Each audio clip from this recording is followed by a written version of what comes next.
दो बच्चों की शव बरामद किया गया था। इस संबंध में पुलिस के द्वारा कांड दर्ज कर अनुसंधान प्रारंभ किया गया। पैरालिसिस दिन से परिचित था और इनका प्रेम प्रसंग था, आता जाता रहता। वहाँ पे जाने के बाद दो बच्चे थे, एक लड़का एक लड़की। लड़का वहाँ पे सो रहा था, लड़की गेट खोली और रोड जाम करने में भी वहाँ के जो लोग कर रहे थे उनका मेन इशारा इसलिए था कि वो एसएचओ भड़का थे। नमस्कार, आप लाइव सिटीज देख रहे हैं। मैं हूं आपके साथ काव्या। पटना जानीपुर डबल मर्डर कांड में एसएसपी ने बड़ा खुलासा किया है। दरअसल आपको पता होगा कि बीते दिनों किस तरीके से जानीपुर में डबल मर्डर हुआ था और इस मामले में पुलिस ने त्वरित कार्रवाई की थी और किस तरीके से पूरा का पूरा सड़क जाम हुआ था। और इन तमाम मामलों में दरअसल आपको बता दें तो इस मामले में जो है लव एंगल देखा जा रहा है। एक्स बॉयफ्रेंड के द्वारा जो है इस घटना को अंजाम दिया गया है। पटना एसएसपी ने पूरा खुलासा किया है और बताया है कि स्कूल के समय से ही दोनों की दोस्ती थी, परिवार के लोगों की सहमति नहीं मिली, जिसके चलते जो है ये पूरा का पूरा मामला हुआ है। किस तरीके से साक्ष्य छुपाने की बात भी कही जा रही है और साथ ही आपको बता दें तो इस मामले में एसआईटी का गठन भी किया गया है। इस पूरे मामले में पटना एसएसपी क्या कुछ जानकारी दे रहे हैं, आप सुनिए। 21 जुलाई की संध्या में जानीपुर थाना अंतर्गत नगवा गांव में दो बच्चों की शव बरामद किया गया था। इस संबंध में पुलिस के द्वारा कांड दर्ज कर अनुसंधान प्रारंभ किया गया। इसमें पुलिस के द्वारा एसएसएफ की टीम को बुलाया गया, स्वान दस्ता को बुलाया गया और विभिन्न टीमों को बनाकर अलग अलग जगहों पर रेड छापामारी की गई, साक्ष्य संकलन किया गया और एक पूरी एसआईटी बनाई गई थी जो सिटी एसपी पश्चिमी के निर्देशन में चल रहा था। इन लोगों के द्वारा त्वरित कार्रवाई करते हुए इस घटना को 24 घंटे के अंदर में घोषित किया गया और जो इसमें अभियुक्त थे उनकी गिरफ्तारी कर दी गई। ये घटना करने के लिए एक व्यक्ति जो पूर्व से व्यक्ति उनका देहांत हुआ है, उनसे परिचित थे और उनका उस घर में आना जाना लगा रहता था। इसी क्रम में वो पुरानी सुनियोजित ढंग से प्लानिंग करके वो आए और घटना को अंजाम दिया। घटना की प्लानिंग पहले ही हो चुकी थी। घटना के दिन ये सुबह में जाकर बगल के दुकान से मिट्टी का तेल, केरोसिन का तेल खरीदे और तेल को एक बोतल में रख के घटनास्थल पर गए। वहाँ पर जाने के बाद दो बच्चे थे, एक लड़का एक लड़की। लड़का वहाँ पे सो रहा था, लड़की गेट खोली थी, ये अंदर गया और ईंटा से लड़का को मारा और लड़की का गला दबा के उसकी हत्या कर दी।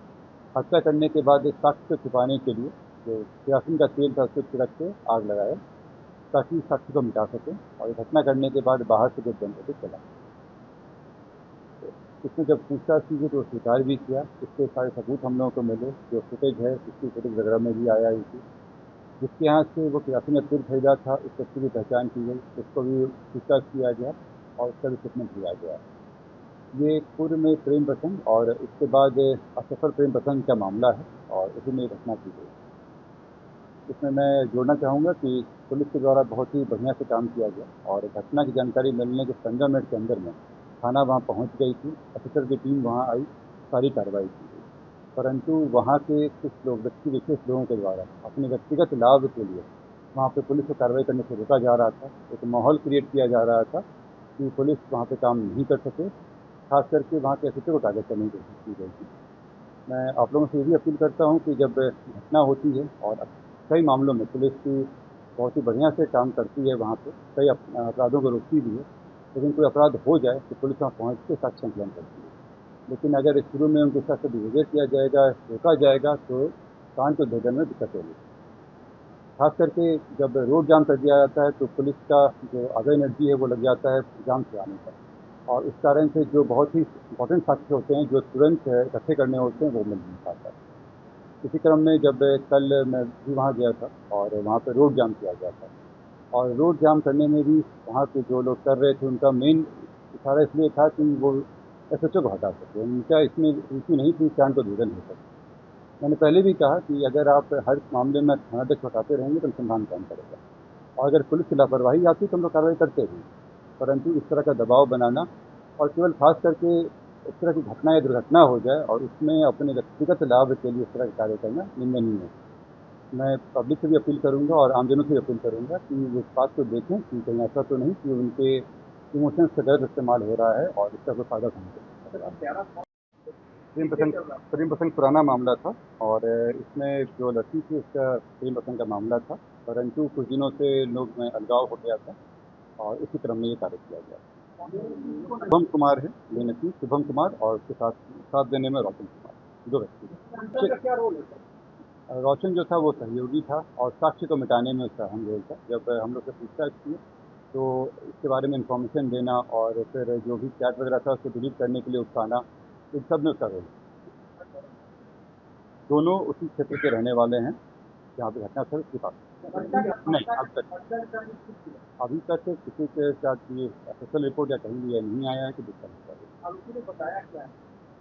आरोपी जो था वो के स्कूल में, जब बच्ची जो स्कूल में पढ़ती थी उसके साथ पूर्व में उसकी दोस्ती थी और उस घर में आना जाना भी था उन लोगों का। लेकिन परंतु कुछ समय से इन दोनों परिवार के बीच में इस चीज़ को लेकर सहमति नहीं थी कि वो लोग मिले और इसी क्रम में वो फिर मिलने आया था और जब दोनों के बीच में तनाव बढ़ा था और इसी के तहत ये प्लान किया था। जो ये व्यक्ति है शुभम कुमार, इसको ये खबर मिली थी कि ये जो बच्ची है ये किसी और के साथ भी देखी गई है, जिसका इनका अपना कोई एविडेंस है कि वो नई बातों के साथ चल रहे थे और उसी में ये घटना। और ये 19 ये कम से कम 1-2 साल से चल रहा था। गार्जियन को खबर थी इसके बारे में, उनके द्वारा सब कुछ किया गया, दोनों साइड से माता पिता को पता। रिलेटिव नहीं है, इसमें बताया प्रेम प्रसंग का मामला था। दोनों दोस्ती का में है। अभी तक जो आया है उसमें ये पढ़ाई कुछ समय पहले करके पढ़ाई छोड़े हुए थे शुभम कुमार, रोशन कुमार की पढ़ाई कर इसका जानकारी हम लोग अभी नहीं है, लेकिन नशा का ऐसा कुछ नहीं पता है। नहीं, इसमें जैसे मैंने बताया कि अभी तक वाला में नहीं आया कोई इस तरह से कोई इनके साथ कोई ज़बरदस्ती की गई है, लेकिन जब फाइनल रिपोर्ट आएगा उस तक पता लगेगा। अगर इस तरह का मामला आता है तो पक्का।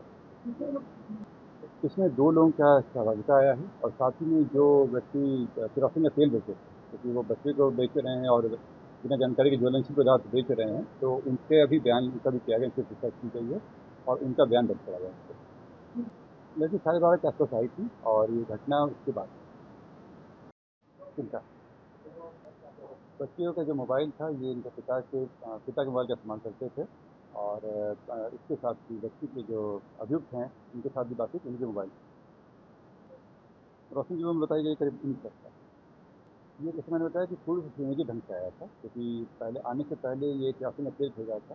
पहले से ही प्लानिंग था इसकी कि दोनों को मार देना है और इसी के तहत ये अंदर गया था। जो जो मैं विक्टिम में बच्चा जो है वो सोया हुआ था और घर की जो बेटी थी वो दरवाज़ा खोली थी। ये उसके बाद जो दोनों की हत्या किया और सबूत मिटाने के लिए फिर वहाँ पर आया। फिर हम एम्स में काम करते हैं। पूर्व में बताया आप लोगों को कि इन लोगों की जानकारी थी कि इन लोगों के बीच में आपसी बातचीत थी। यही मैं आप लोगों से भी कहना चाह रहा हूँ कि इतनी बड़ी घटना हुई, आसपास घर भी थे, आग भी लगी थी, धुआं भी निकला था और मैंने उस समय भी अपील किया था आप लोगों के द्वारा कि वहाँ पे गांव में काफ़ी लोगों की जानकारी होगी क्या है और इसी के तहत कुछ लोग जो सामने आए उनसे ये लोग जानकारी मिली और मैं फिर से अपील करूँगा कि अगर घटना घटती है इस तरह की तो वो पुलिस का सहयोग करें, क्योंकि पुलिस और पब्लिक साथ में रहेंगे तभी एक दूसरे की रक्षा हो सकती है और वो अगर जानकारी देंगे तो उनकी बातें गुप्त रखी जाएगी, उनके नाम को पब्लिक नहीं किया जाएगा। तो स्कूल के पास में ही जो है वो 3-4 किलोमीटर के अंदर बिल्कुल हम कोशिश करेंगे कि जल्दी से सजा हो सके। का उस बच्ची से पहले से पूर्व से परिचित था और उनका प्रेम प्रसंग था, आता जाता रहता था उससे। लेकिन अब बच्ची उसको पसंद नहीं करती थी और उसकी जो दूसरी कराई थी उसके सही जो दोस्त है रोशन द्वारा करवाई गई। रोशन और बच्ची एक ही स्कूल में पढ़ती थी। जब बच्ची इसको लायक नहीं कर रही थी तो उसको इस चीज़ को गुस्सा आया और कि भाई अब मुझे ये पसंद नहीं करती है तो मैं अब इसको जीने नहीं। इसी की भावना का बदला लेने के लिए ये बच्ची के घर पर गया, क्योंकि पहले से आता जाता रहता था तो बच्ची द्वारा बहुत ज़्यादा उसका विरोध नहीं किया गया और उसने पहले से प्लान करके इसको तो मुझे बच्ची को मारना है, कैरोसिन की बोतल लेके गया था और उसको पोस्टमार्टम की रिपोर्ट में आएगा, लेकिन अभी जो हम लोगों ने इन्वेस्टिगेशन की उसमें उसकी पुष्टि वैसे क्या कुछ बरामद वैसे 5 कंपनी की एसोसिएशन द्वारा किया गया। पर कार्रवाई की जा रही है। उनकी जो पूरी वो थी सभी पता चली तो उसका रिजल्ट बच्ची तो पढ़ती है लड़के को बच्ची का बैकग्राउंड पुराना आपराधिक इतिहास नहीं कर रहे हैं आप, पुराना आपराधिक इतिहास नहीं कर रहे हैं नहीं। बैकग्राउंड क्या है?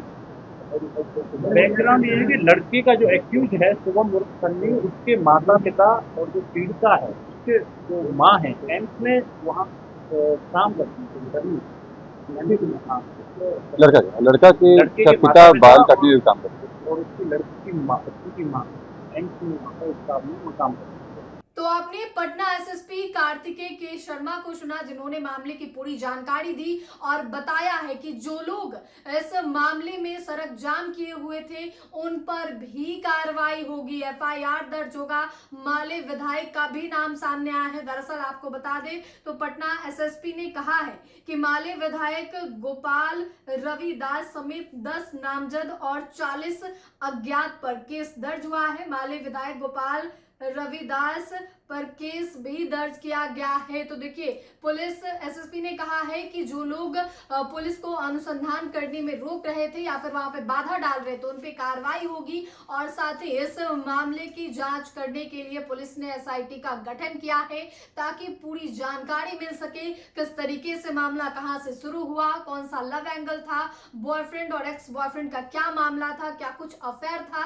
इन तमाम मामलों को पुलिस जो है वो खंगालने में लगी है, लेकिन पुलिस ने इस मामले में बड़ा खुलासा किया है। आपने पटना एसएसपी को सुना है जिन्होंने मामले की जानकारी दी है और अब इस मामले में माले विधायक भी नापे जाएंगे, उन पर भी एफआईआर दर्ज किया जाएगा। फिलहाल के लिए इतना ही। साथ ही चैनल को सब्सक्राइब करें, फेसबुक पेज को लाइक करें। वीडियो देखने के लिए आपका धन्यवाद।